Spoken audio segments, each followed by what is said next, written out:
Hello everyone. So let us continue question number 3rd of exercise 7.1 NCERT Math class 9th. तो इस question में लिखा है AD and BC are equal perpendiculars to a line segment AB. AB एक line segment है जिसमें AD and BC दोनों कैसे हैं, इक्वल, मतलब दोनों आपस में इक्वल हैं और परपेंडिकुलर हैं किस पे, साइड AB पर, मतलब ये क्या है, यहाँ पे 90 डिग्री बन रहा है, ठीक है। और हमें प्रूफ क्या करना है, so that CD bisect AB, CD bisect, CD जो है वो AB को बाइसेक्ट कर रहा है। इसका मतलब अगर AB 10 मीटर का है तो वो उसको 5 मीटर में क्या कर रहा है, डिवाइड कर रहा है। तो चलिए लिखते हैं कुछ, सबसे पहले गिवन लिखते हैं।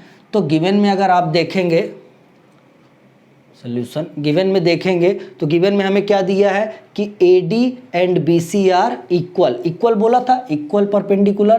तो इसका मतलब क्या हुआ कि AD जो है वो BC के आप क्या है, इक्वल है। एक दूसरा क्या दिया है कि angle OAD is equal to angle OBC, और ये कैसे हैं, ईच 90 डिग्री, दोनों एंगल कितने हैं, 90 डिग्री। टू प्रूफ क्या करना है हमको, टू प्रूफ करना है हमको OB इज इक्वल टू, या फिर पहले OA ले लेते हैं, OA is equal to OB, ठीक है। बाइसेक्ट का मतलब क्या, ये दोनों को हमें क्या करना है, आपस में इक्वल प्रूफ करना है। अगर वो दोनों आपस में इक्वल प्रूफ हो गए तो it means CD bisect AB। So proof में चलते हैं। ट्रायंगल आप देख सकते हैं, दो ट्रायंगल है, in triangle OAD and in triangle OBC, OAD and OBC, triangle OBC।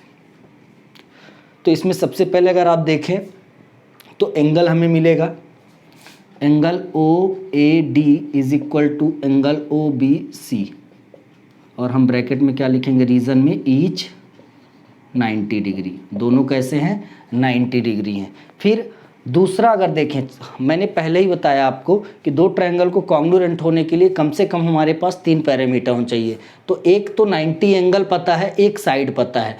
ये साइड आपस में इक्वल दिया नहीं है, कहीं से भी हाइपोटेनियस के बारे में बात ही नहीं की गई है, ये साइड नहीं, और ये तो प्रूफ ही करना है। तो दो साइड नहीं पता तो कम से कम दूसरे एंगल पे देखें, और ये दो लाइन बाइसेक्ट कर रही, तो आप लोगों को पहले ही बताया गया है कि जब दो लाइन आपस में इंटरसेक्ट करती हैं तो वर्टिकली अपोजिट एंगल जो क्या होते हैं, आपस में इक्वल होते हैं। तो दूसरा एंगल क्या मिलेगा, angle AOD is equal to angle BOC, vertically opposite angle, vertically opposite angle, ठीक है। इसको आपको लाइन्स एंड एंगल्स के बेसिक में बताया गया है। और उसके बाद एक साइड हमें इक्वल दिया गया है, वो साइड क्या है, AD is equal to BC, और ये क्या है, ये है हमको given, AD is equal to BC क्या है, गिवन है। Therefore triangle OAD is congruent to triangle OBC by angle